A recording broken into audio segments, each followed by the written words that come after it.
the book Romans, part 32. I'm Professor Hannes Rethlinghuis of the First Assembly of Yafashua in South Africa, Victoria, Montana, also international. Should you require any of my books which I've written, maybe the book Israel's Rapture, which is my doctoral degree, which I turned into a book form. There's information that you never heard of before, not even on the internet.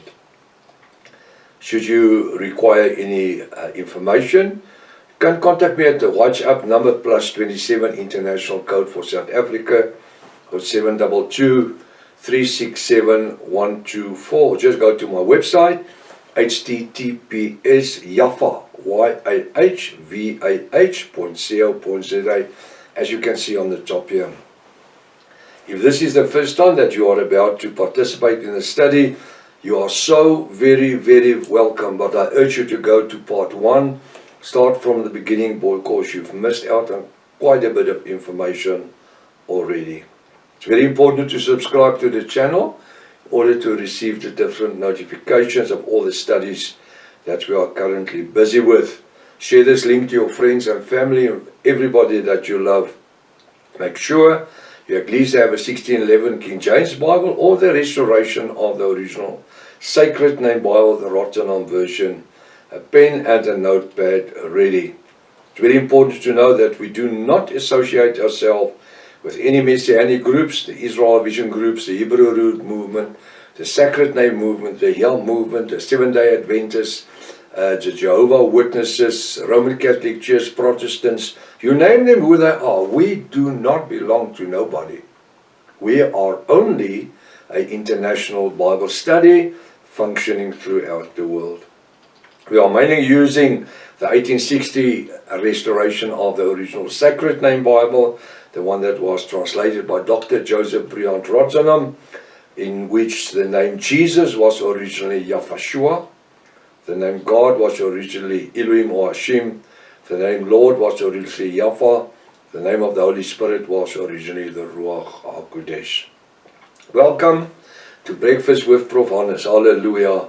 I trust that this study today will be a blessing unto you in the name above every other name, the name Yafashua. We are about to continue where we left off yesterday morning, Romans chapter 2. We're going to look at verse 10. Now, I'm just going to read the scripture, but because I want to come to the last part of it. He says, but glory, honor, and peace to every man and woman that worketh good, who are part of the bride of Yafashua. Look at my hands. Now, the scripture says, to the Jews first, and also the Gentiles.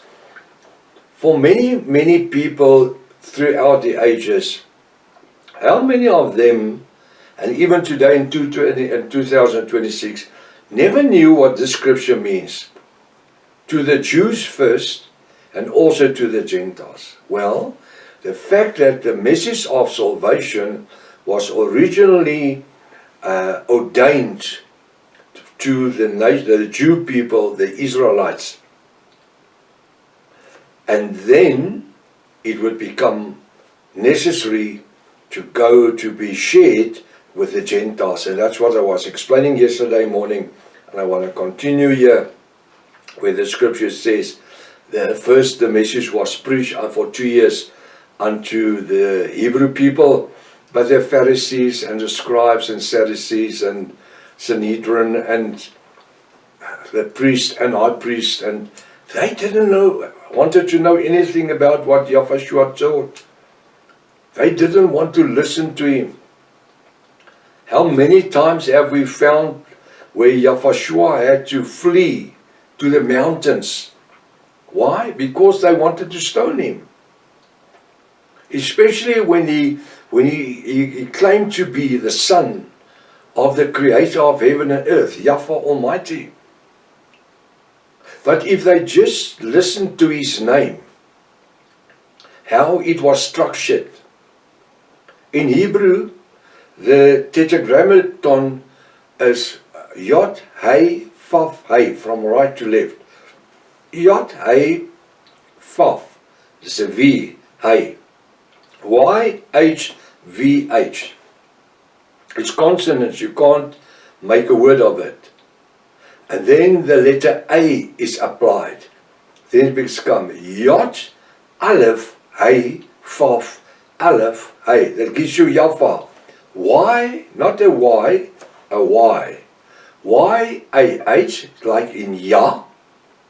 Fa, V-A-H. Ya, Fa. The Father's name. It's in the Bible.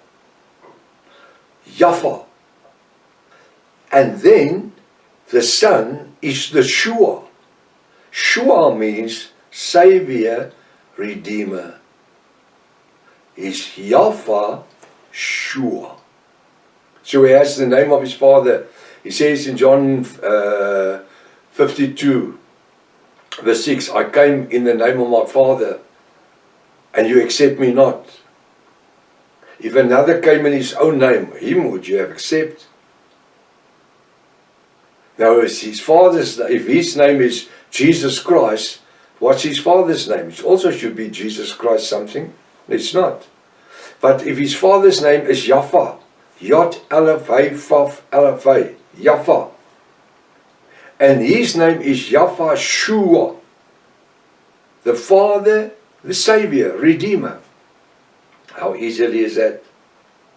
He came unto his own, and they accept him not. He preached the gospel of salvation unto his own people. Those that were living under the 613 laws of Moses, knowing that there's no salvation in it. You don't believe me? Go read what the Bible says in Galatians 5 verse 1 to 20, especially the first 5 verses.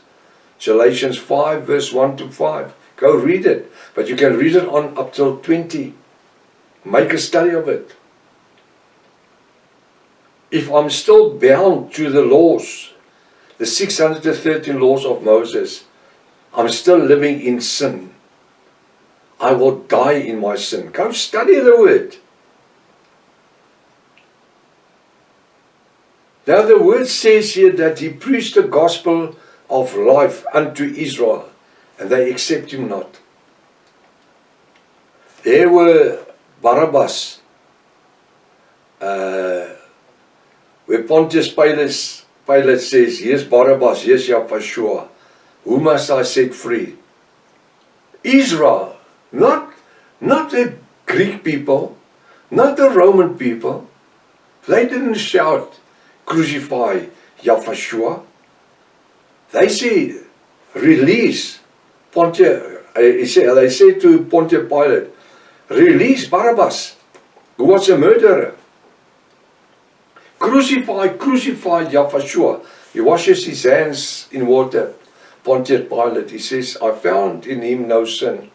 Then the Israelites shouted, let his blood be upon us and our children and our children's children. That's why Israel will be going through the Great Tribulation. With only 1/3 of them would be saved. The remnant of Israel is going to be saved in the Great Tribulation. Why? Because their eyes were closed and their ears were sealed not to accept Yahshua. In order for the gospel of salvation to be taken to the Gentile world. From that time that Yahshua stood at the well with the Gentile woman, the Samaritan woman, and he says, give me water, and I shall give you the water of life that will spring up till in eternity. That water today is what keeping us as Yahwist alive. As part of the bride of Yahshua universally, it keeps us going. What? Those water of eternal life that springs up from within. We can never be shut down. We can never be quiet. It's a fountain of living water that just overflows. Every little chance we have, we preach the gospel.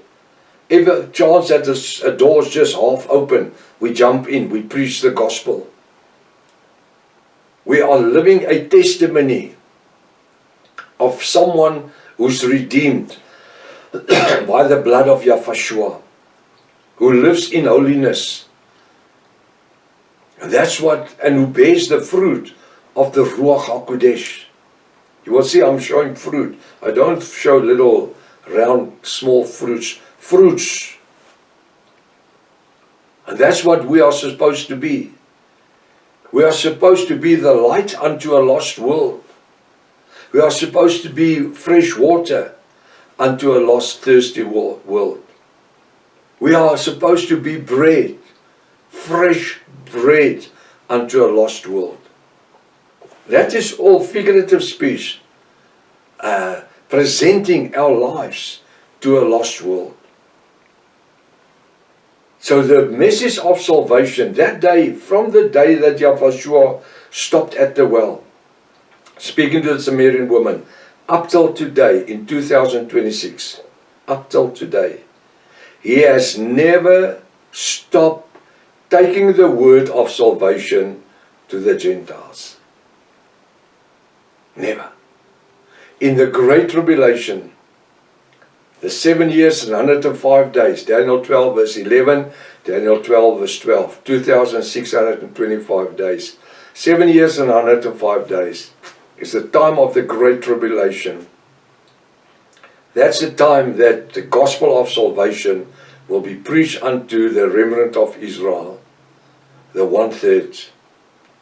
And well, it will be preached unto Israel, but 1/3 or the remnant of Israel will accept it. I hear so many people claims that the church is the remnant and this is the remnant. And no, they are coming from the 12 tribes of Jacob. That's why you will find the 144 from the 12,000 from every tribe that will preach the gospel of salvation unto Israel in the Great Tribulation. Today, we as Gentiles, we who were Gentiles, and those that are still Gentiles today, we have the Ruach HaKodesh that learns and teach us in the Ruach HaKodesh, in the Revelation Word.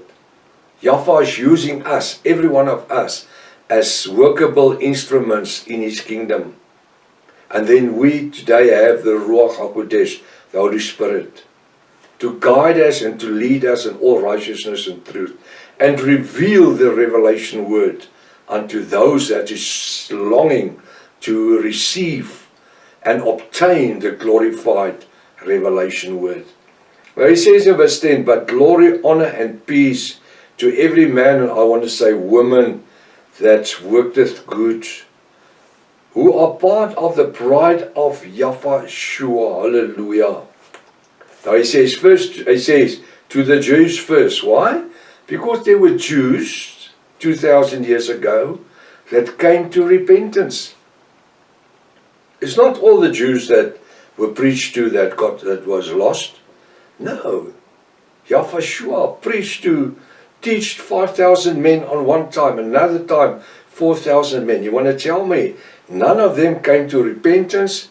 They were so interested in the word that he was teaching and preaching that they didn't even want to go to town to get bread or something to eat. They just sat there.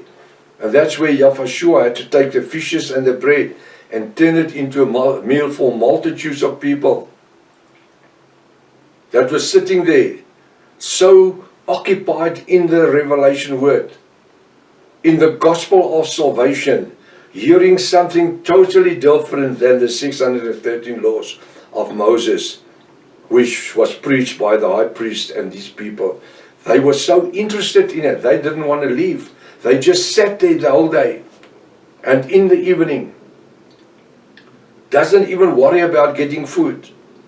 They didn't want to miss one word of the revelation word that Yahshua was speaking. You want to tell me none of those people came to repentance? I see on the day of Pentecost when the Ruach HaKodesh was poured out, there was thousands of people.